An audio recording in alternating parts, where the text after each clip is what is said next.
মানে আমাৰ ওপৰত মানে একদম আমি যেন বহিৰাগত আমাক এনেকুৱা ট্ৰিট কৰিছে যে আমাক এনেকুৱা ব্যৱহাৰ কৰিছে সিহঁতৰ ইয়াত অধিকাৰ মানে চাহ বাগানৰ অধিকাৰ তাহাঁতৰহে অধিকাৰ আমি অসমৰ অসমীয়া মানুহ আমি কোনো বাহিৰৰ পৰা অহা নহয় আমি মটক ৰাজবংশৰ মানুহ আৰু আমাক এনেকুৱা অৱস্থা যদি মটক মানুহক এই মটকৰ ৰাজ্যতে যদি এনেকুৱা অৱস্থা কৰিবলৈ হয় তেতিয়াহ'লে আমি পুলিচ প্ৰশাসনৰ ওচৰত গৈও হাইৰাণ হৈ গৈছো তেওঁলোকেও আমাক কোনো সহায় কৰিব পৰা নাই আৰু আমি কাৰ ওচৰলৈ যাম তেতিয়াহ'লে আমিতো শক্তি প্ৰদৰ্শন কৰি কাৰোবাকতো মাৰপিট কৰিব নোৱাৰো আমি যদি তেনেকুৱা মানে এনেকুৱা হৈ থাকে তেতিয়াহ'লে সুদূৰ ভৱিষ্যতে হয়তো ইয়াত এটা ভয়াৱহ পৰিস্থিতিৰ সৃষ্টি হ'ব কাৰণ তেওঁলোকে এটা সাম্প্ৰদায়িক কিছুমান শব্দ কৰিছে যে আমাদেৰ মাটি আমিহে ইয়াত আমাৰ বাগান হয় আমাৰ মাটি আমাৰ অধিকাৰ তহঁতি কৰ পৰা টাউনৰ পৰা আহি পেলাই ইয়াত কেনেকে তহঁতৰ মাটি হ'ব ইয়াৰ উচিত এটা ব্যৱস্থা হ'ব লাগে কোৰ্টতো দেখাব লাগিছিলে কোৰ্টতো তোমালোকে কাগজ দেখাইছিলা ন কাগজবোৰ কেলে নামানিলে তোমালোকৰ কাগজটো ঠিক নাই ন তোমালোকৰ কাগজ থাকিলে ন আমাদেৰ মাটি বাড়ি মে তোদেৰ কাম কি আমৰা আবৰুখাবাদ কি কৰতে হই তোৰা তোমালোকৰ ঘৰৰ ওচৰত আছে কাৰণে তোমালোকৰ করতে কি খুঁজতে হই हमदर के वीडियो बनाई के तोरा ब्लैकमेल करते आसी की करते हमर माटी हमदर बागान हमर बानी माटी एबो पात तुলাই আছে যে আমাৰ মাটিত কোনে তোমালোকে লগাইছিল আপোনালোকে মই চিনিয়ে নাপা আপোনালোকৰ মাটি কেনে হল গাঁৱৰ বাসিন্দা আমি হয় হয়নি গাঁৱৰ বাসিন্দা হলে তোমাৰ মাটি হৈ যাব নেকি আপোনালোকে সাবুৱা টাউনৰ হয় আপোনাৰ মাটি হ'ব সাবুৱা মোৰ টাউনটো গুটেটো মোৰ নেকি মই সাবুৱাত থাকো আমাৰ মাটিটো আমি কম কৰিম মই সাবুৱাত থাকো বাগান আমৰাই কৰব কাম তোমালোকে কাম কৰিবা তোমালোকৰ বাগান ঠিক আছে তোমালোকৰ বাগান তোমালোকে কাম কৰিবা কিন্তু তোমালোকে পুলি লগাইছিলা আনি পিনে কৰাইছে কাম হেতু নহব ক'ত কাম কৰা আনিছো মই তোমালোকে মোৰ ইয়াত মানুহ কাম কৰিব নিদিয়া তোমালোকে নিজে ইয়াত পাত ছিঙি নিছা আৰু মই এতিয়া বেলেগ মানুহ আহিলেও লগাবলৈ নিদিয়া हमदर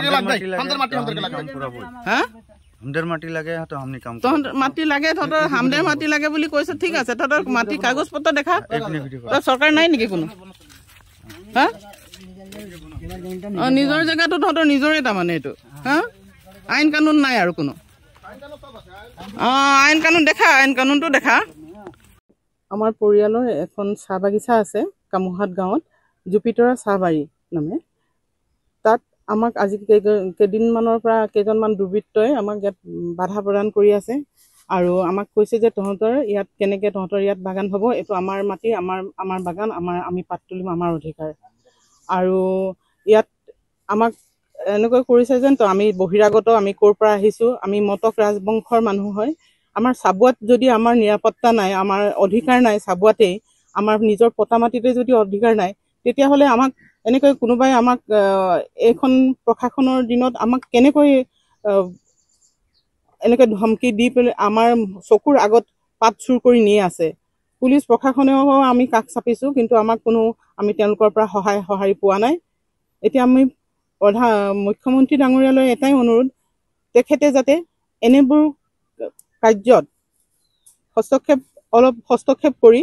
আমাক নিৰাপত্তা প্ৰদান কৰে কাৰণ আৰু এই ভাবুকি জীৱনলৈ ভাবুকি আহিছে আজি মানুহজনক মই অকলে পঠিয়াব পৰা নাই মোৰ নিজৰ গা বেয়া কিন্তু মই আহি পেলাই আজি মোৰ বহুত প্ৰেছাৰ বাঢ়ি আছে কিন্তু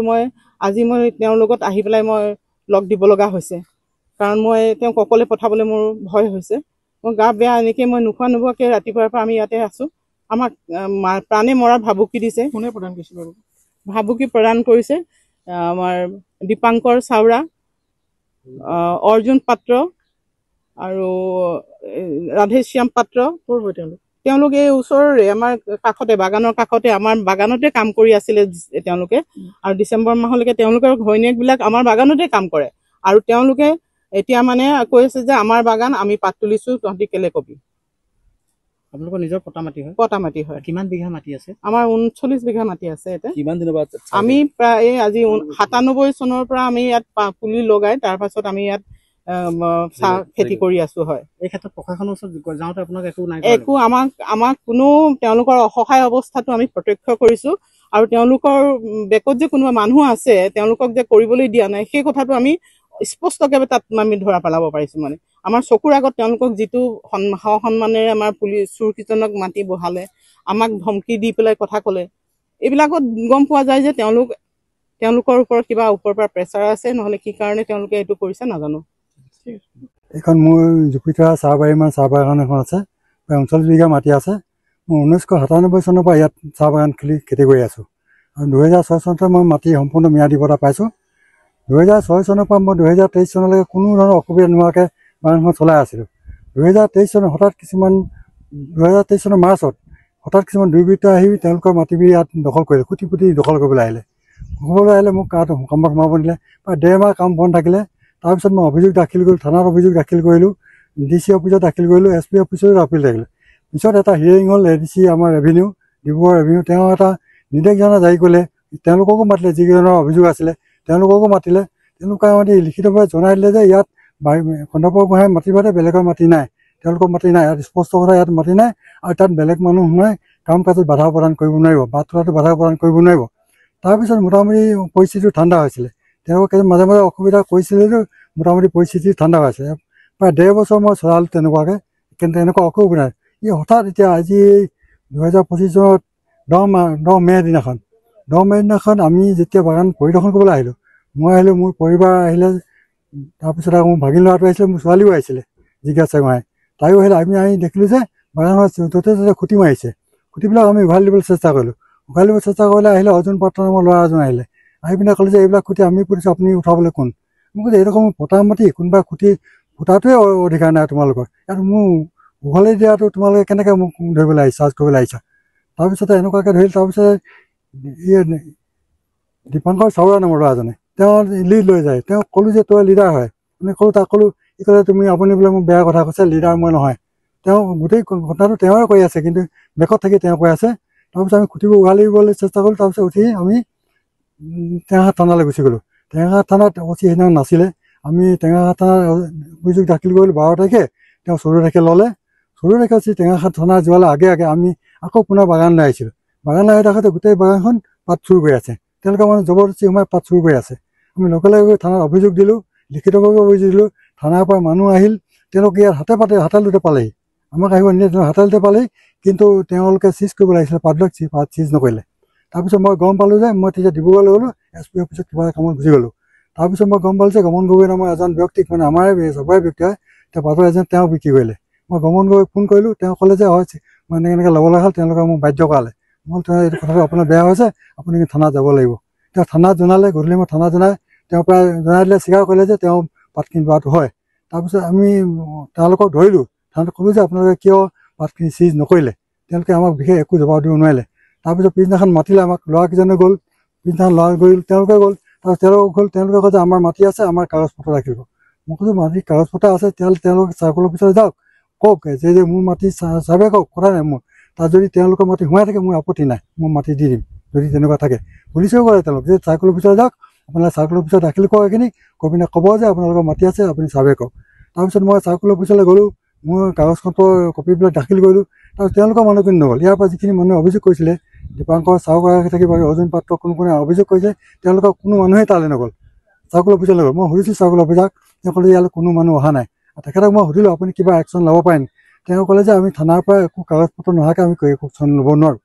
মই ঠিক তেনেকৈ থানাতো জনালোঁ। থানাই ক'লে যে কাগজখন ৰেডি আছে, কাগজখন তেওঁলোকক পঠিয়াম, মই কিন্তু পঠিয়াবলৈ মেছেঞ্জাৰ নাই। মই মেছেঞ্জাৰ দি পঠিয়াব কৈছোঁ, তেওঁলোকে যে আপোনালোকে যে আহে আপোনালোকৰ হাততে পঠিয়াই দিম, কিন্তু বৰ্তমানলৈকে কাগজখন এতিয়ালৈকে টেঙাখাট থানাই চাৰ্কল অফিচাৰক জনোৱা নাই।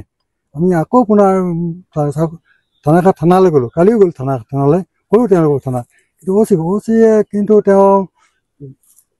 বিশেষ একশ্যন নল'লে। তেওঁ বিশেষ ক'বলৈও বেয়া, মই এতিয়া ক'ব বিচৰা নাই, তেওঁক দুখ দিব বিচৰা নাই, কি কাৰণে ক'ব, হয়তো তেওঁৰ কিবা ছাপৰ্ট আছে নে কি এনে ক'ব নোৱাৰিলোঁ। থানাৰ পুলিচবিলাকে প্ৰায় নিষ্ক্ৰিয় নিচিনা হৈ আছে, মানে এইটো সময়ত তেওঁলোকে মাত মাতিব নিবিচাৰে। তাৰমানে মোৰ সন্দেহ হৈছে যে ইয়াত কোনোবা নিশ্চয় কিবা ৰাজনৈতিক চাপ আছে, ক'ৰবাত নহয় ক'ৰবাত চাপ আছে। মই নিজেও শুনিছোঁ ইয়াত ৰাজনৈতিক প্ৰেছাৰ আছে, ৰাজনৈতিক প্ৰেছাৰ পুলিচ প্ৰশাসন কোনো আগবাঢ়িব নিবিচাৰে, তেওঁলোকৰ বিতগ্ৰস্ত হৈ আছে। তেওঁলোকে এতিয়া দুলীয়াজান সমষ্টি, এইটো দুলীয়াজান সমষ্টিৰ আণ্ডাৰত তেওঁলোকৰ এজন বিধানসভা সদস্য, মাননীয় বিধায়ক আছে, আমি নাজানো, তেওঁৰ ওচৰত আমি এতিয়ালৈকে যোৱা নাই, মই কোৱা নাই তেওঁলোকৰ কি হ'ব, ইয়াৰ ভিতৰত কি ৰিয়েকশ্যন হ'ব, ইয়াত আমি জনা নাই, কোৱা নাই। আমি তেওঁলোকক কৈছোঁ যে গোটেইখিনিকে কৈছোঁ, প্ৰশাসনো গৈছোঁ, আমি উপায়ুক্ত মহোদয়কো জনাইছোঁ, লিখিতভাৱে জনাইছোঁ, তেওঁ কি লয় বনায়। এই ক্ষেত্ৰত মুখ্যমন্ত্ৰীকো আমাৰ অসমৰ মাননীয় মুখ্যমন্ত্ৰী জনাইছোঁ, তেওঁ আইন শৃংখলা অসমত সকলো ফালে ভাল আছে বুলি ঘোষণা কৰিছে, আমি মানি লৈছোঁ। কিন্তু এইখিনি চবৰে এটা অঞ্চল, মই চবৰে এজন স্থানীয় মানুহ হয়, চবৰে স্থানীয় মানুহ হয়, মই যদি কামহাটৰ যদি জেগাডোখৰ মাটি এডোখৰ লৈ পতা লৈ তাত যদি খেতি কৰিব অৱস্থা নাই, তেনেহ'লে আইন শৃংখলা আছে বুলি মই কেনেকৈ ক'ম? ইয়াত মই আইন শৃংখলা তেওঁলোকে মোক ইয়াত কয় যে আপোনালোকৰ NRC আছে নেকি এনেকুৱা প্ৰশ্ন কৰে ইয়াত মই মানে ইয়াত বিদেশী ইয়াত চাবুৱাৰ মানুহজন আহি কামুহাটো এই 5-6 কিলোমিটাৰ ভিতৰত মই ইয়াত বিদেশীতে মোক তেওঁলোকে গণ্য কৰিছে কাৰণ গোটেই পৰিৱেশটো তেওঁলোকে প্ৰায় সাম্প্ৰদায়িকতালৈ লৈ গৈছে অসমীয়া আৰু চাহ মজুল মোৰ চাহ মজুলত কাৰো সংঘৰ্ষ নাই 25 বছৰত এই চাহ মজুলৰ লগত কাম কৰি আছো তেওঁলোকক মৰম কৰিছো তেওঁলোকক কোনেও ক'ব নোৱাৰিব যে মই কাৰোবাক কিবা এটা বেয়া ব্যৱহাৰ কৰিছো কিন্তু মই আজি এনেকুৱা এটা পৰিস্থিতি হৈছে মই যে তেওঁলোকে চাহ মজুল আৰু অসমীয়া মাজত এটা বিভেদ সৃষ্টি কৰিব বিচাৰিছে আৰু সাম্প্ৰদায়িক প্লেচ এটা আনিব বিচাৰিছে কেনেবাকৈ যেনেকৈ হ'লেও হয়তো কোনোবা এটা ইনষ্টিগেট কৰি আছে কেনেবাকৈ আৰু এইটো হ'লে মানে বেয়া কথা হ'ব মই বিচৰা নাই কেতিয়া এনেকুৱা এটা সৃষ্টি হওক গতিকে মই হৈছে মোৰ মাটিখিনি সম্পূৰ্ণভাৱে অফিচিয়েলি মোক গতাই দিয়ক আৰু ইয়াত কোনো ধৰণৰ বহিৰাগত আহি যাতে হস্তক্ষেপ কৰিব নোৱাৰে তাকে মই আহ্বান জনাইছোঁ আটাইকে আহ্বান জনাইছোঁ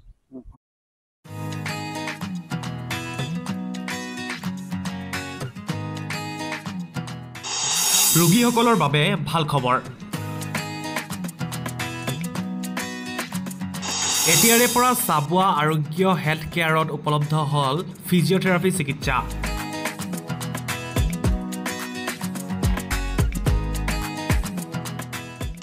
লগতে প্ৰত্যেক মঙ্গলবাৰ আৰু বৃহস্পতিবাৰে আৰোগ্য অপটিকেলত কৰা হয় চকুৰ চিকিৎসা ডিঙিৰ বিষ গন্ধলৰ বিষ বাহুৰ বিষ আৰু কঁকালৰ বিষৰ পৰা আদি কৰি বহুকেইটা বিষৰ পৰা পৰিত্ৰাণ পাবলৈ আপোনালোকে কৰাব পাৰিব আৰোগ্য হেল্থ কেয়াৰত ফিজিঅথেৰাপি চিকিৎসা লগতে প্ৰত্যেক মঙ্গলবাৰ আৰু বৃহস্পতিবাৰে আৰোগ্য অপটিকেলত কৰা হয় চকুৰ চিকিৎসা চিকিৎসাৰ বাবে আপোনালোকে যোগাযোগ কৰক 9387466593 নম্বৰত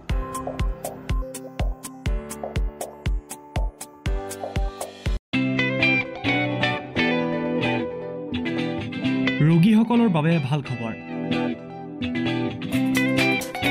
চাবুৱা ছেইণ্ট লুকছ হস্পিটেলত পাব ৰেহাই মূল্যত চিকিৎসা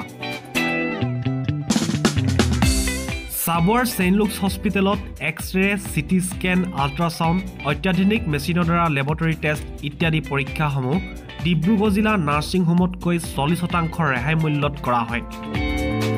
লগতে ডায়েবেটিছ ৰোগীসকলে হায়দৰাবাদৰ পৰা অহা বিশিষ্ট চিকিৎসক ডাক্তৰ শুভান্দৰী চন্দ্ৰৰ পৰা পৰামৰ্শ ল'ব পাৰিব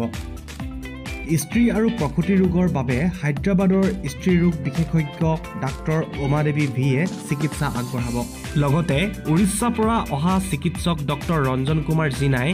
নিউৰলজি চিকিৎসা আগবঢ়ায় গতিকে এতিয়াৰ পৰা আপোনালোকে ৰেহাই মূল্যত বিশিষ্ট চিকিৎসকসকলক তেওঁলোকৰ অন্তৰ্গত সকলো বেমাৰ দেখা কৰি পৰামৰ্শ ল'ব পাৰিব প্ৰয়োজন সাপেক্ষে ৰোগীসকলে যোগাযোগ কৰিব পাৰিব 8822455808 নম্বৰত চাবুৱাবাসীৰ বাবে ভাল খবৰ চাবুৱা নক্ষত্ৰ একাডেমীত মুকলি কৰা হ'ল চেছ প্ৰশিক্ষণ কেন্দ্ৰ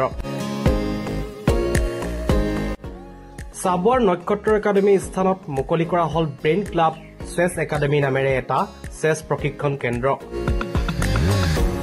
ইয়াত সকলো বয়সৰ লোকে ল'ব পাৰিব প্ৰশিক্ষণ ইতিমধ্যে বহুতো ছাত্ৰ-ছাত্ৰীয়ে নামভৰ্তিকৰণ কৰিছে আপোনালোকেও নামভৰ্তিকৰণ কৰিবলৈ আজিয়ে যোগাযোগ কৰক 9531287841 নম্বৰত নাইবা 6001445346 নম্বৰত